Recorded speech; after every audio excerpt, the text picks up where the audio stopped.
It actually, I mean, we didn't even talking about this, but I do want to ask you what your opinion is on that, because I think that is a really, really like important thing. And it's something I've been thinking about lately, which is like, and we did talk about it before, the algorithms, the social media algorithms that are causing us to seek negative interactions, right? Like that's what they're doing. Yeah. But it's not that the algorithms are purposefully pushing that. They're trying to maximize just your time on the platform. Yeah. But they've found out that there's a psychological exploit that humans will respond better to negative information. Yeah, and it makes 100%. perfect sense when you think about it. Because as you're coming up, if you're not concerned about the negative stuff, then you're just going to get sideswiped by it. 100%. So it's totally understandable that humans have that kind of exploit. And that's why I think it's really like the government's job to say, all right, you're exploiting like a very well-known aspect of human psyche. Stop. Mm-hmm. So you do think the government should get involved in trying to regulate social in some medias? way? I like I said, I like the idea of at least forcing Instagram and Facebook to put their architectures publicly out there. Because, it won't hurt their business too much. Obviously, like maybe there'll be some more clones of Instagram and Facebook. But, At this we're supposed point, to be I mean, a capitalist nation. We're supposed to encourage competition, not 100%. That's a good idea. I haven't even I don't think I've ever heard anyone talk about that. Yeah. Just making open source. Yeah, force them to put it open source then. That's a really good idea. But I just wanted to touch on Casey Neistat. Huge fan of Casey Neistat. I'm not sure if you watch his stuff or, I'm not familiar. Huge fan of Casey Neistat. He's made some videos recently on social media addiction. And it makes me think about this addiction to the validation that we get from social media. And what you were just saying a second ago about the isolation, almost like social media has crept in and made people not need other humans.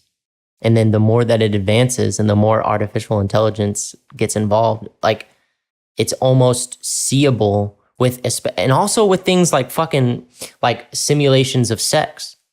Oh yeah, like sex bots and all that. At some point, it seems like it would be very possible that and right now there's a problem with young men, depression, anxiety, isolation, young women suicide. Too. Everybody it's suffering from it in some other way. Right. And it seems like a part of that is that social media has come in and allowed people to not actually need this kind of interaction with each other because you can get your likes from social media.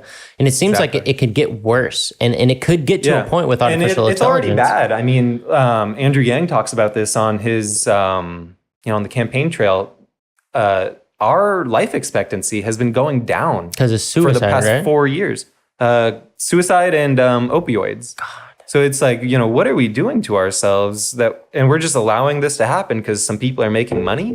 What are we doing? What do you think that is about? I mean, what do you think that is, if you just had to throw out a theory? So here, I've been thinking about this part for the past couple of weeks. When we look at the capitalism, just broad, it started off a little bit maybe in like the 50s and 60s. Everybody was doing well. There was a lot of competition. There was a lot of businesses. But now we look around, we have half the number of businesses or the number of employers that we do today. There's half the number of winners who are winning exponentially more than they were 50 years ago. And we're seeing the same thing play out on social media. I'm on social media, you're on social media. We don't have hundreds of thousands of followers, but there are women who their whole Instagram is just their ass. Yeah. Or and they're essentially the Jeff Bezos of Instagram likes. You know what I mean? So when you get these like impressionable teenage boys and girls on Instagram, and they can see the Jeff Bezos of Instagram getting hundreds of thousands of likes. They have comments on everything.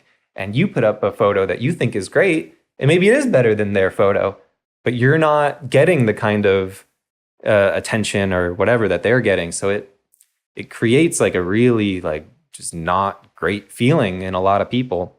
And so, we really need to be paying attention to what is happening on social media, because it is, people try to say, like people like Dave Rubin will say Twitter's not real life, but it is real life. I disagree with that completely. Yeah. It is as real to them as everything else. So, you know, the suicide rate that's being driven up, I think it's almost 100% because of social media. And it's a grand statement, but I mean, maybe I shouldn't say 100%, but it's got to be a big factor. I mean, I think that. I do believe that because we've talked about this. I've talked about it on other episodes. Just the more that I think about this, I'm sure there's someone that is way smarter than me that's talked about this. But the more that I think about this, the more that I think once human beings became aware of the future, we evolved to the point where we are aware of the future. Our minds started evolving to that point where we could think about the future, think about the past, analyze both things. And it became an existential crisis from the moment we're born, because now we realize like if you're a nihilist going down that path, and once you can realize the future and everything, you realize I'm going to die. And what's the point? Like, what's the point? And so social media to me definitely seems like it came in, and it makes perfect sense that it's the most popular thing in the fucking world. It came in and it provides people with validation. Yeah. It's all about the validation. And it's like what you're saying, these women, men too. Like if you're an Instagram model and all of your validation that makes you feel good about yourself comes from Instagram, what would you do if one day Instagram completely fucking shut down and you didn't have that anymore? What would you do? How would you feel? What would you do at that point? Would you be able to feel good about yourself and go talk to someone and be confident? Or is it all just coming from your likes on Instagram? From your phone, essentially. Right? It's a wild thing. What's actually like kind of interesting to think about is that, you know, or just as an example of this, YouTube, you know, the views that the public will see on your videos, you know, it'll say like maybe it's a couple hundred views or something.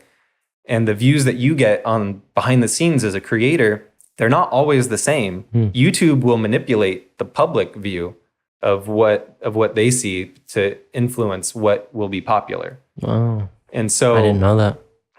You know, there is a future where, you know, Instagram could start doing the same thing. If they want someone to be popular, they could just put likes on them. Wow. So I don't know. It's such a huge problem. The way that it is, the scrolling aspect of it, it just the likes, perfectly feeds our need for validation. Perfectly. Like it just completely fulfills it. And Mark, I don't know. Did you watch the movie The Social Network? Yeah. Like I love that movie. I'm an Aaron Sorkin fan. But it's just like the way that it's portrayed, and it kind of like, I was thinking about this the other day, and I don't know Mark Zuckerberg. I have no idea. But like, I have no idea. This like, it's funny the way that he's portrayed in that movie, and the way that some people talk about him is he's kind of like a nerd, like he was antisocial, a nerd. And then he invented this social media because he wasn't part of the popular class at Harvard. And he fulfilled his own need for that validation with social media. Yeah. And then it blew up because we all want that, because we're fucking human. And what's the point of living if you don't believe in God or whatever, right? Why are we doing this? You know? That is the question, right? Why do anything? It fulfills that void that we can have in us for needing a reason to continue to live, right?